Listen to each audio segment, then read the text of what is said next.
Holy cow! We are live with COFOH and Hex Publishers presents Undead readings from It Came From the Multiplex, Part 2. Yes, there's a sequel. Oh, man. And my name is Dan Crozier. I'm your host. I'm so sorry for you to have to put up with me. And we are joined by Josh Riola from Hex Publishers. How are you, Josh? I'm good. How are you? Not too bad. Yeah, we're going to go zoom in on you. Look at that pretty face. It's close enough to Halloween, so it's time to scare everybody. That's right. I love your mask. Yeah, thank you. Me too. So, Josh, thanks for having us. Yeah, Josh, tell us a little bit about the book. Yeah, so the book came out about a month ago now. So it's ramping up, and we're pushing it pretty heavy for Halloween. So it came from the Multiplex, is 80s horror movie anthology that I was honored to be asked to put together for you, really in collaboration with you guys for Colorado Festival of Horror. So I got to work closely with Brett and Jeannie Smith, which was a nightmare. No, I'm kidding. It was a great experience, and the best part of the book. Very proud of it. Very happy with how every story came out. How the whole thing works together as a whole. You know, paying tribute to 80s horror cinema. I think everybody really found a way to honor the different aspects of that. That's really popular. Whether it be campy, the campy sort of nostalgia that people adhere to and think about with the 80s, and then the extreme dark, morbid, gory stuff. So it has a nice balance throughout the whole book. But the better part of the project really was that the collaboration, which is the most fun in all of these things, working with all these different people, but especially here on this panel today, I'm pretty close to everybody that we're talking to. So the camaraderie is a lot of fun. So hopefully people that pick the book up and read it will see that. Yeah, it sounds fantastic. We've got a wonderful selection of authors today. We're joined by Warren Hammond and Angie Hodap. Hopefully I pronounced that right. Perfect. Excellent. And then we've got Alec Farrell, who's reading Farrell. Sorry, I knew I was going to screw something up. For real. For real. Reading for his father, Keith Farrell's short story. And then we're also joined by Mario Acevedo. Is that correct? Did I pronounce your name all right? That's close enough. Thank you. Okay. And then, of course, we're joined also by Brett and Jeannie Smith, who helped facilitate this and work with Josh and work with all the authors, the wonderful authors on this. Oh, man. What was this creative process like for you guys? For us, it was really fun. It was very much out of our comfort zone. We've never done anything like it before, and Josh made it very understandable and easy, and we had a lot of fun with it. It's crazy, the details and what goes into making a book that we had no clue. We were at Denver Comic-Con, and Josh was like, we got to go look at some art here because we're going to pick a cover for this book. We went over to the Blizzard Entertainment area, and Josh introduced us to AJ Nazzaro, who did the cover for this book. And we're like, oh, so that means the book's almost done, right? Nice. Yeah, you got a nice big poster of the book. Is that the larger book version? Yeah, large print for us blind people. Nice. Yeah, this is the regular cover, and the one in the back is the Colorado Festival of Horror Convention exclusive cover, which is slightly different. You got to kind of study it a bit. Nice. But it's been nothing but fun. I mean, we've got some unbelievable writers. The 4 stories that are going to be represented on this fall are really among my favorite, I must confess, that are really awesome stories. And it was a joy to read them and to copy edit. I guess we learned a little bit about copy editing during this process, of which Angie could teach us quite a few things on that, as well as Josh and Mario. Nice. It was fun, a lot of fun. Cool. And Josh, where can people go to purchase a copy of this wonderful book? All the online major retailers, so Amazon, BarnesandNoble.com. Locally in Colorado, we're at Tattered Cover, and we are in a couple Barnes & Noble brick and mortar stores. I know that we're the ones that I know of are one of the Colorado Springs stores and Lafayette, Louisiana. So, if you're not battling the hurricanes, or if you have and you need something to distract you, you can go to the Barnes & Noble in Lafayette, Louisiana, and pick it up. But yeah, all the online major retailers, so Kobo, Barnes & Noble, Amazon, and hexpublishers.com, as well as your COFOH website, which links to all of them. Yeah, so there's a little ticker underneath there. We'll turn that off when we start reading, because that can be a little distracting. But yeah, go to Hex Publishers, get your copy. Now, God damn it! It's absolutely a wonderful book. Yeah, so let's go ahead and get right into it. So we'll start with Warren Hammond reading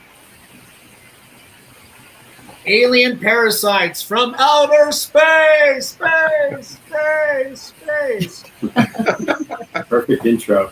So I have to warn everybody that this story, Alien Parasites from Outer Space, does not include a lap monster, but currently I have a lap monster. There's a cat in my lap. So you see some strange movements. It's independent of the story. It has nothing to do with the story. Moths swarm the hot pink neon of the Meteor drive-in marquee as Carl Kramer pedals past. The long driveway leads steeply downhill, and Carl lets the bike pick up speed, the rush of July air cooling his sweaty face. He brakes as the hill levels out and stops at the ticket booth. He pulls a 5 from the pocket of his no-name jeans and hands it to Scary Joe. Not scary, though most wouldn't hesitate to use that word to describe Joe. It's scarry, as in burns all over his face. Joe hands back 3 singles. It's a good one tonight, he says, a classic. Carl pockets his change. Is it true about the director?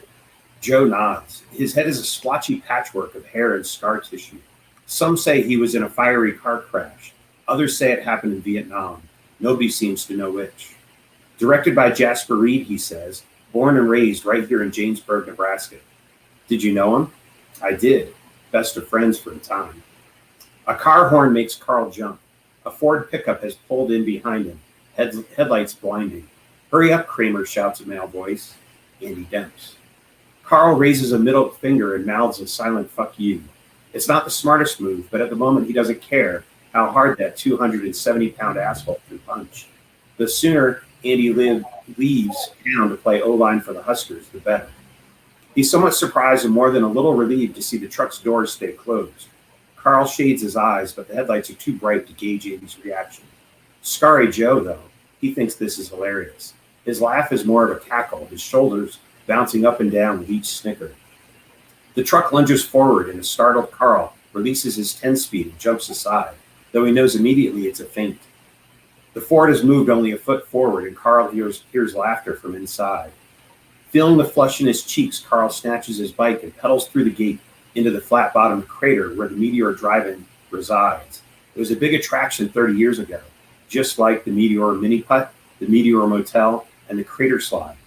That was before I-80 was built, before all the cross-country traffic was drawn away from town. Only the drive-in still operates in July and August, and based on the weed-chewed pavement, Carl isn't sure it will survive to see 87. He steers clear of potholes and broken glass until he finds space number 53, the one with the ratty folding chair propped against the post. He drops the kickstand, positions the chair next to his bike, and grabs the speaker from its post to to hang from the Schwinn's crossbar. I'll stop there. So what's that? Oh, so my story comes right after Warren's story and is a sequel to the story, and this is the second time we've actually done this. Josh and Hex Publishers did the Georgetown. Josh, you're gonna have to remind me the title. Georgetown Haunts and Mysteries. So we did kind of a shared world back-to-back story for that. And so Brett and Jeannie were like, hey, maybe you guys should try to do the same thing for this one. So Warren and I had a lot of fun kind of bouncing ideas off each other, coming up with the story, and then trying to figure out who's going to write the first story and who's going to write the second.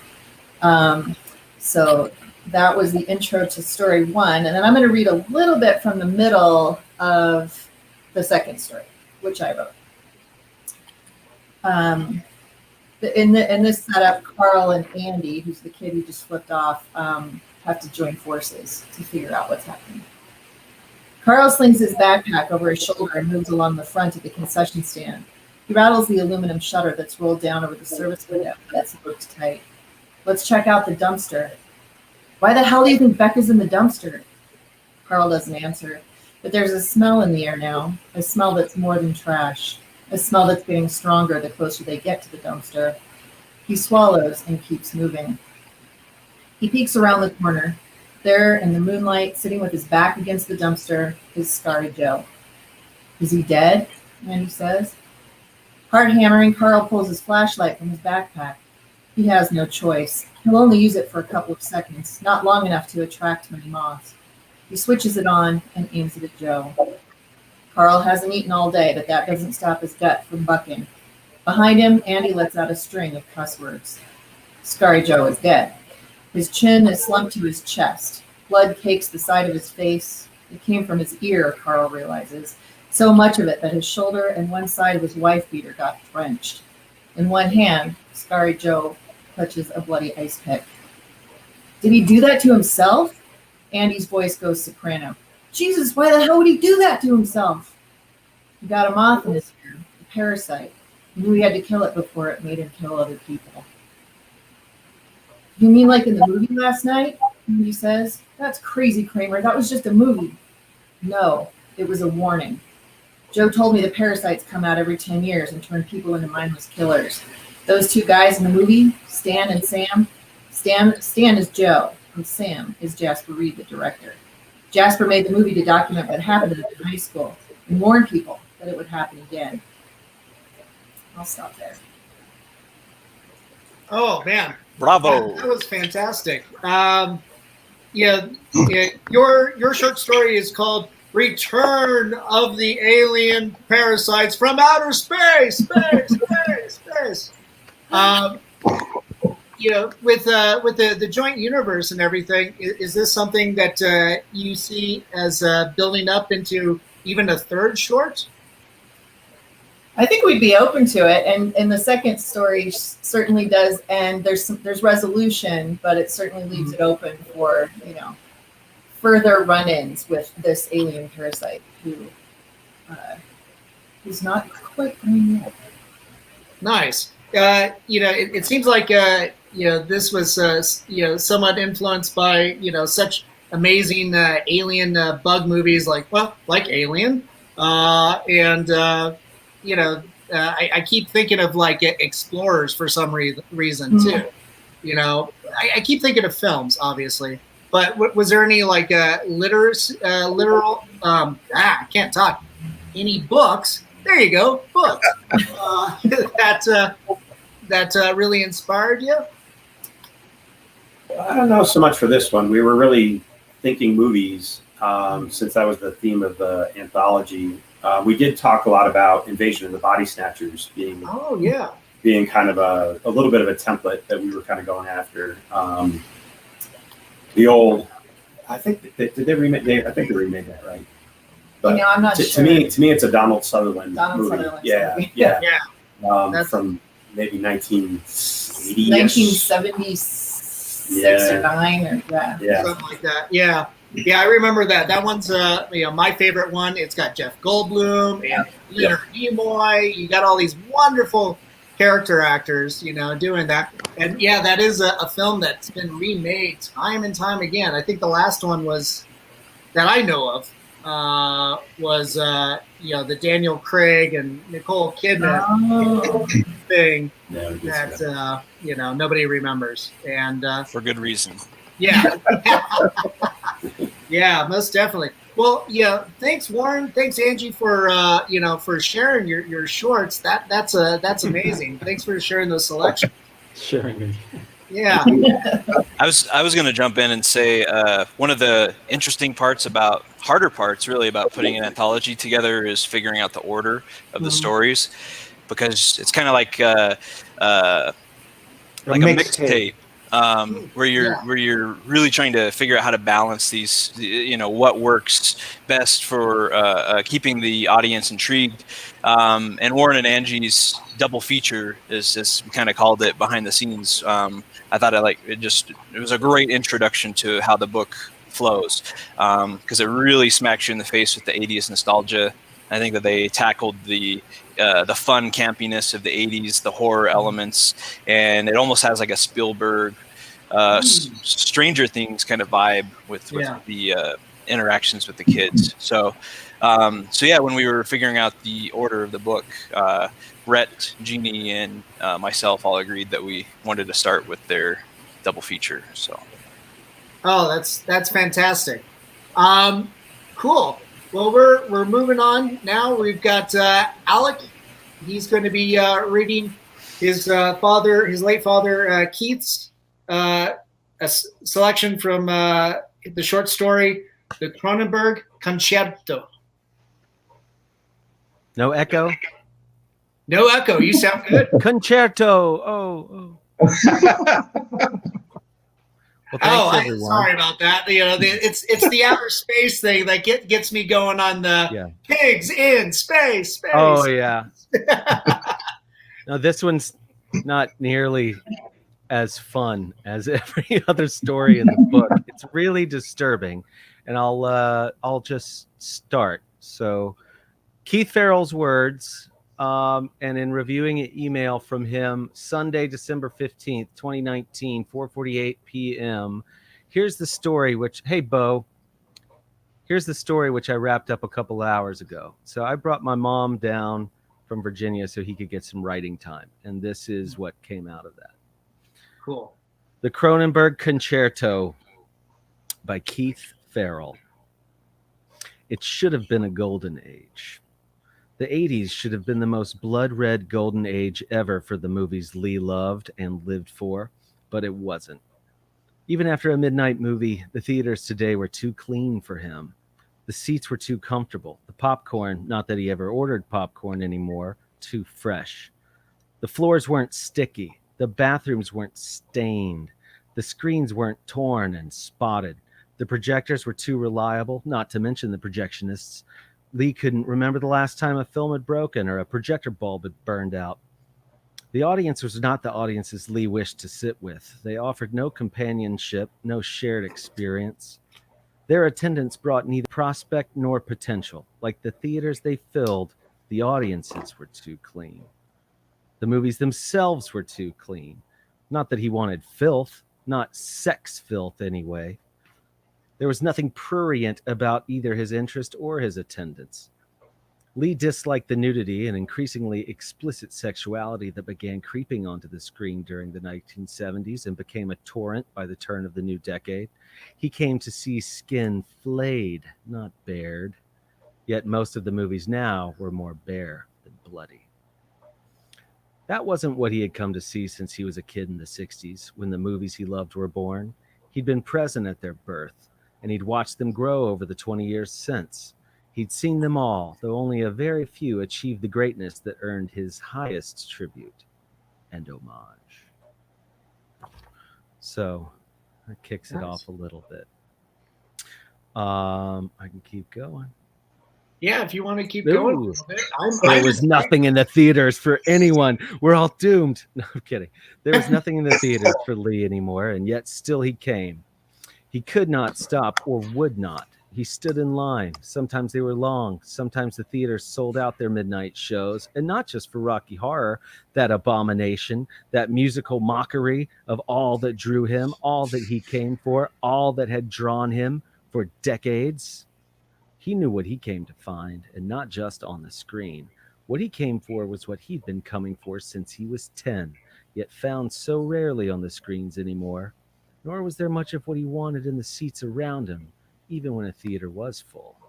Some of the other patrons noticed Lee, though not many. Lost in their own heads, most of those heads addled by pot or worse, another gift of the 60s that persisted and proliferated into the 80s. Sometimes they even burned a joint in the theater. The odor made Lee want to throw up, and sometimes he did. Some who noticed him looked away. One or two would stare. Occasionally, he would overhear a couple out for a Friday or Saturday night date whisper to each other about that poor man. The ticket booth attendants noticed too, and the ticket takers inside. How could they not when he fumbled with his wallet or extended his ticket between the two fingers that were all that remained of his right hand? He ignored their whispers and paid no attention to their averted gazes. Let them whisper and look away. They weren't what he came to see. But less and less did the screens offer what he came to see either. Some golden age. Had he given 20 years of himself for this, standing in line at a nice theater with a nice, if stoned audience to see a movie that, whatever its title and advertising promised, would be nice in its own way, filled with special effects that everyone in the theater knew weren't real? It was the way of the world now, and Lee hated it. This was not what he'd lived for since the summer of '63. That summer was the best of his life. He'd always heard you never forget your first time, and that summer proved it. Oh, man. Fantastic. Yo, Keith, that's my dad. That's Yeah. Merry Plays a Christmas. lot. I miss him. I wish he were here right now. He would get Yeah. such a kick out of it. Yeah, So- can you speak to a little bit of his influence? Obviously, Cronenberg, but Yeah. Well, some body horror. sure. Well, the rest of the story goes on. Honestly, like the next scene, he goes to a theater. I think it's called the Showplace Theater, which, in talking with Keith's brother Ed today, that's actually the Ambassador Theater, which is in downtown Raleigh, or was in downtown Raleigh. Now, and the theater still exists. If you look up on Instagram or whatever, the Rialto Raleigh, that theater actually did exist. And these stories, there's a fair amount of Keith in this story about riding down to the, to basically try and see things that were hard to see. So ultimately, Cronenberg and the one that Ed said that they went to go see was The Creeping Unknown. So the Rialto and other theaters would show, these movies. I think Creeping Unknown is from '53 or something. But between horror and sci-fi and the overall speculative fiction, Keith was the uber fan with like an encyclopedic knowledge of even the pen names of, like pulp smut books that like Robert Silverberg was writing over here. And then, all of the different actors and how they all tied in between some of these old horror movies. But the bottom line is, I think this story is ultimately Keith's sort of nod towards fandom and conventions and, basically saying, okay, you really think you're a fan? Here's Lee. Are you are you gonna be that much of a fan? And here's the other, there's a chat, because I guess he sent it to me right after he and Josh had wrapped up Psy Wars, or his story for Psy Wars. And this was I feel like this is probably the story he was most proud of, kind of ever, because you really have to want to like it. Like it doesn't really deliver a nice, not that the other stories are more accessible, but this one is a creepy body horror story that's fairly autobiographical. And it's at least in my interpretation of it, but he definitely, I gave him an alternate title, which was Leavings. So and he liked that, and because the guy I was thinking of is actually the lead singer of the band Fear, Lee Vang, if you're familiar with that guy. He's also Mr. Body in Clue. So that, in my mind, take off an ear, remove a couple fingers, that's Lee. And it's been very interesting getting as close to all of his work, closer now than when he was alive. And maybe that's just what it's, father, son, only child, hey, go forge ahead, man, like make your own life type stuff. And I would send him music I've been working on or other things, and he'd send me these stories. And after reading this one, it was just kind of like, oh, got it, you get it. And I think he just wanted to make something that moved you. You came into it, and by the end of it, you are in a very different place. That's what he wanted from good art, even if it was silly. Like, before you see the movie Tremors and after you see the movie Tremors, you're a different person. I don't know that I can say the same thing about like the Clive Barker Books of Blood remakes that are happening right now or things like that. But something like this, even the Multiplex itself, it's just like, man, I felt like he was just getting rolling on how much he could plumb his bad dreams. He had a lot of bad dreams, kind of body horror mutilation dreams for a very, very long time. And he felt like sharing those with me sometimes. And I just I was his friend, and I know Josh knows what it's like to hear tough stuff from people you're working with. But he was a friend. And I think that Lee was kind of his buddy. So it's really intense. I appreciate you letting me talk about it and read it. Most definitely. It's really endearing to hear about your relationship with your dad through his work, and it's very insightful, and hopefully we'll be able to discover more of his works out there. It's right over here in the corner. Okay, so and we're coming over to your house. There's a bunch more. 10 minutes, right? You're only on the East Coast. Oh yeah, no, there's a lot more coming from this guy. So read some Keith Farrell. The thing with Keith, so I had known Keith for just a little over a decade, right around that time, before he passed earlier this year, and we were extremely close. He's actually the biggest inspiration that I had and encouragement I had to be a writer. If it weren't for Keith, Hex Publishers wouldn't have existed.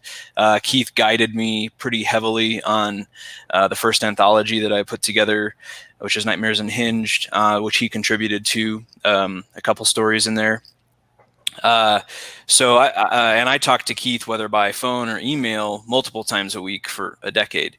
He was kind of my soundboard before I joined the writers group that I was in for a while with Warren and Angie and Mario, among others. So I was really close to Keith, but he was known as a science fiction guy. Anybody who's not familiar with Keith, he was the editor-in-chief of Omni magazine in the 90s. And he co-edited a science fiction anthology with Orson Scott Card, who, if you're familiar with him, he's a sci-fi guy known, mostly for Ender's Game. So Keith had this strong science fiction background, which he was passionate about and loved. But he had a lot of messed up horror stories that he'd put out some horror and stuff as well. But working under him at Omni was at the time was Ellen Datlow, and if you're a fan of anthologies or short fiction, you know who Ellen is. She is like the name in horror anthologies today. She's top of the list. So he had, even though he had this background in sci-fi, he clearly had his roots in horror as well. So when Multiplex was done and we got all of the stories, they're all fun. And this is a compliment to Keith, except for Keith's. Keith's story is not fun. Keith's is by far the creepiest and the most disturbing story in the book. And I think he would have the biggest smile on his face, to hear me say that. I think that's what he was going for. And so in short, the book is dedicated to Keith. As you said, read more of Keith. There's a lot of stuff out there, and he was a phenomenal writer. And it's too bad he's not with us today, but you can find his stuff. So look him up. Cool. Thanks, Josh. Thanks, Alex. Or Alec. I'm sorry. Man, that's fantastic. All right. And now, Mario. Hello, everybody. Well, first of all, I want to congratulate Alec. Wow, that was a great reading. I was just, that was amazing. Hard act to follow. Also, I want to thank everybody who's tuning in, our legions of fans out there. That's always a kick to see what's going on. So I'm going to be reading my contribution to this anthology. My story is called Invisible. Nice. $1.50 a car, the girl in the ticket booth says. I pass her $1 bill and 2 quarters. She makes no comment that I've come to the drive-in alone. Maybe because people do. Like those who want to see a movie by themselves and enjoy it with a smoke and a whiskey, or undo their pants to better appreciate a titty flick, or maybe, like me, to find that special someone. My Ford Galaxy creaks past the booth. I steer onto the field, illuminated by the flickering wash from the gigantic screen at the far end. Parked cars are scattered throughout the stumpy forest of speaker poles. I pick a spot toward the back, at the far right, and watch. Not the screen, but the cars and the people in them. The spring night air is cool, but comfortable. I roll my window down, leaving just enough glass to hook the speaker. After lowering the volume to a buzz, I light a Pall Mall and wait, a spider on its web. I whisper to myself, esta noche, esta noche. My throat dries from the growing tension, becoming so parched that the cigarette smoke burns. I pop a can of Pepsi and sip, soothing my throat. I resume puffing and settle into a rhythm. Puff, sip, feel the refreshing coolness. Puff, sip, keep watching. It's been 11 months since the last time. I prepared myself for tonight by arranging mis friquitas on the coffee table. Youthful faces forever captured in Polaroid squares. 8 girls, 10 photos of each. Too many to display at one time. I choose my favorite 3 from each set and arrange them in neat columns on my coffee table and tell them, soon you'll have company. Chica numero 9. Usually, when I bring the girls out, I keep lotion and a towel handy and take my time to relieve each moment of our one and only day. But earlier tonight, I brought out the girls solely to whet my appetite, to sharpen my nerves for that new special someone. I propped them on my bureau so they could watch me get ready. We had a nice conversation. The double feature is Mortuary and the Slumber Party Massacre.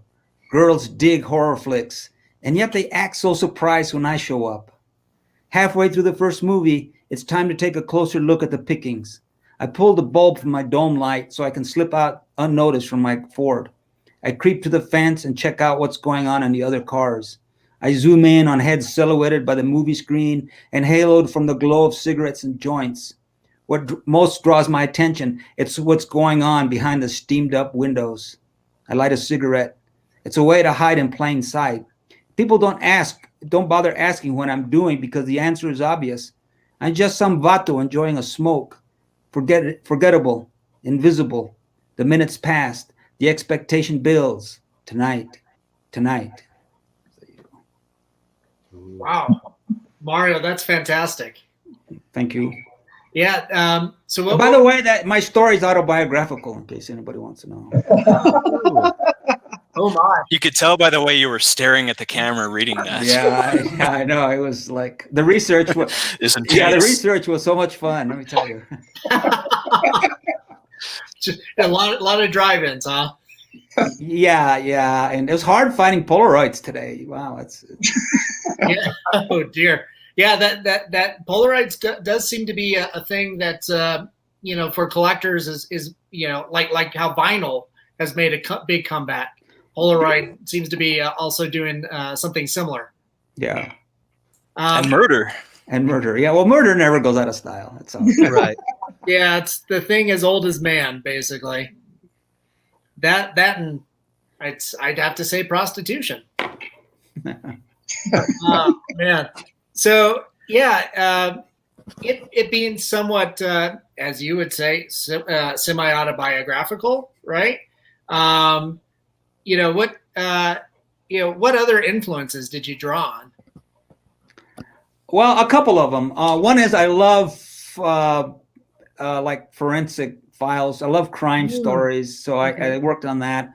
And I attended a reading when I was thinking about writing this story. I attended a reading, and it was about somebody writing from the perspective of a child serial killer molester. And it was an amazing read. I mean, the guy, I forget his name. It was an amazing read because he went right there to every, and not the graphic details, but in the mind of the criminal, of the killer. So you really felt icky because it was so true what he was writing about. And I thought about that as I was writing the story. Is these people who do these kinds of things are not right. They see the world in a very different way, and they see their victims as really as psychological prey. And I kind of wanted to draw on that in the story. Okay. Wow. It's pretty intense. It has a really potent effect. So yeah, these are all stories that I certainly am intrigued to go out and read. Let's take it back to the group so we can see all our happy smiling faces. But guys, thanks so much for participating in this. Brett, Jeannie, is there anything more you'd like to add about what you heard today? I have two quick thoughts. One is that Alec, I'd like to know when the audiobook is coming out. And I have to say, with Mario's book, when we were with Mario's short story, when we were first reading it, we got a big kick out of the Slumber Party Massacre being brought up because we were all over having one of the stars from that movie, Brink Stevens, be a guest at the Festival of Horror. So, and she's right. Yeah, I just got to interview her a couple weeks ago. Yeah, it was a really good interview. She also gave the book a blurb, so she said something about it. Nice. I was going to comment, give kudos to Mario, which is rare, but he has a phenomenal voice when it comes to that gritty noir thing. But I thought when I got the stories, he had the best twist. And now that the reviews have come out, that everybody's calling his story out for having the best twist. But I also wanted to mention, like, if you know Mario, he's kind of an infectious inspiration. More so than COVID, even. Like, he just got that. So I have a story in the book that I co-wrote with Sean Eads, and the antagonist is the devil. And all I thought about when writing the devil was Mario. So I mean, Mario's all over the book. So if I could just make a comment here, that Josh, you mentioned Farrell being your inspiration to write. I want to be your inspiration to stop writing. The sad thing is I know that there's a lot of truth there. So thank you, Mario. You can thank me with Polaroids. Oh, are you gonna pull them out to whatever. It'll be between me and you. Oh, okay. Well, geez, that sounds incredibly enticing. Oh, this has been fantastic, guys. And as we're starting to wrap things up, to all the authors, to Warren and to Angie and to Alec, who is sharing Keith's work, and to Mario, thanks for sharing your art and sharing your words.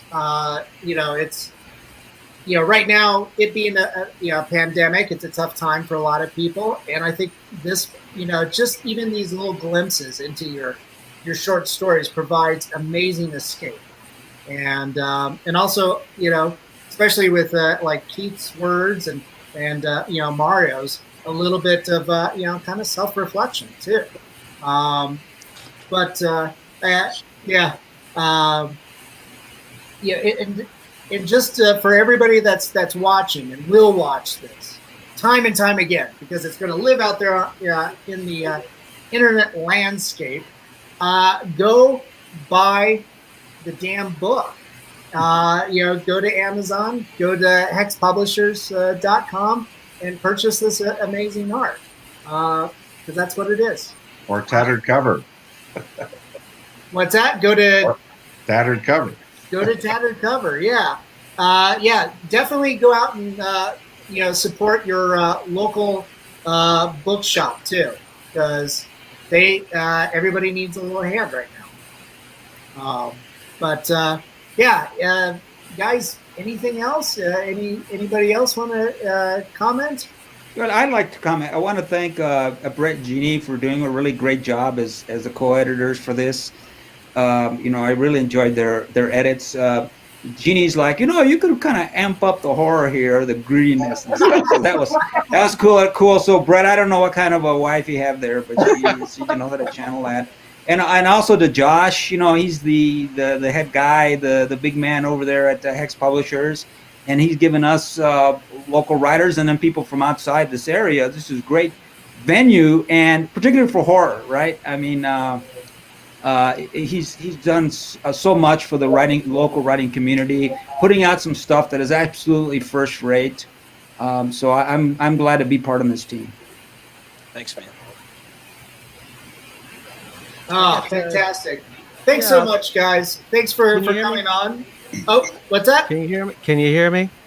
There you are, Alec. I just want to thank you again for inviting me, Josh, and everybody being so kind to have me on. I'm excited that I could help with that trailer for the thing and to read Keith's story. And a little plug for Keith: if you go to keithfarrellwriter.com, there's an obituary I wrote for him's there, and then everything else is his work, links to every Omni that he ever worked on, all the stories that he wrote that are published so far, and learn about Keith, keithfarrellwriter.com.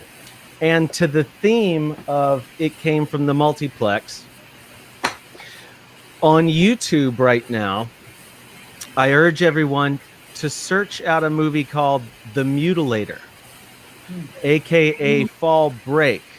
Edmund Farrell, Keith's brother, was one of the major factors in getting that movie made in makeup department, camera. It's the hidden slasher that isn't really so hidden. It's as gory and offensive as they come, and Lee would have possibly cut something off that I don't want to think about.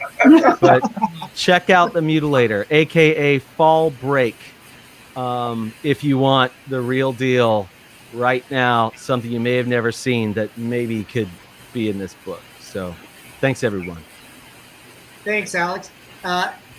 Angie and Warren, where's a good place to go and find your works?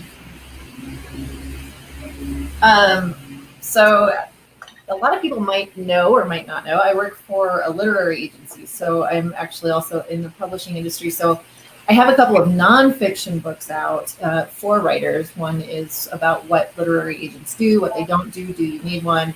The other one is a book called Querycraft, which walks you through how to write a really good query letter that will hopefully get your manuscript requested by an agent or an editor. So most of my writing is actually nonfiction resources for writers, but you can find out more about me at angiehodapp.com, angiehodapp.com.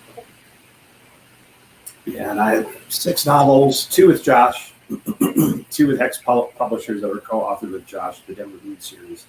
We're working on the 3rd, and I also wrote the Cop series and a science fiction spy novel called Tides of Maritime. Cool. Yeah, yep, that's what I said.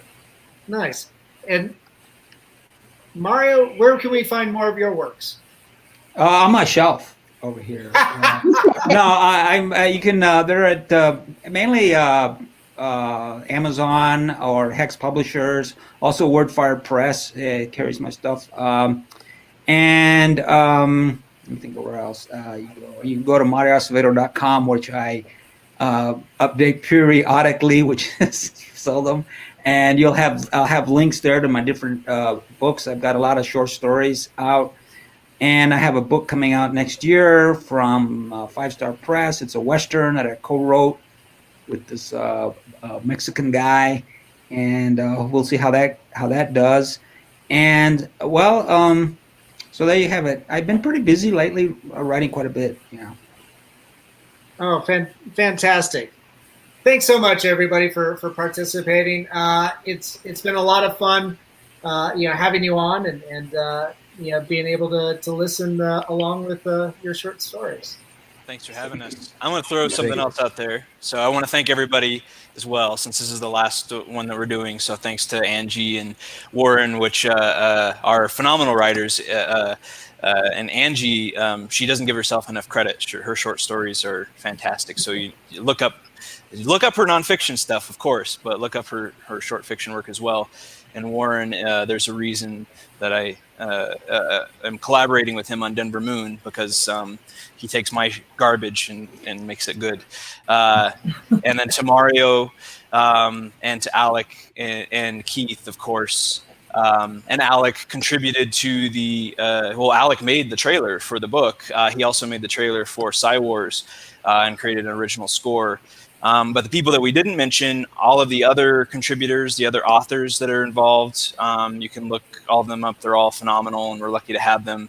And additionally, the artists. So we've got AJ that Brett and Jeannie mentioned, but also Brett and Jeannie's son, Xander, did the illustrations for each of the stories. And Aaron Lovett did there's a little flip book if you purchase the physical copy of the book. But more than that, I just wanted to throw out there, if you're into horror, next year, assuming that the virus doesn't kill it off, the Bram Stoker Awards will be hosted in Denver, at the Stoker Con, and they've asked me to edit the book for that. And everybody that's on here, besides you, Dan, I'm sorry, but we can talk about it. I'm not a very good writer. But everybody's contributing to that project as well. So it's awesome to work with everybody again, and check that out next year. Cool. That's going to be really exciting to see that and see that come to fruition. I can't wait. Hopefully we can do another online reading when that comes out. Yeah, that sounds good to me. Cool. All right, guys. Thanks so much. To close out, I'm your host, Daniel Crozier, here with Josh and Warren and Angie and Mario and Jeannie and Brett and Alec. And to all of you out there in the world, I hope you're having a great Sunday. I hope things are looking up. Take care, everybody. Cheers. Cheers. Thank you. Thank you all.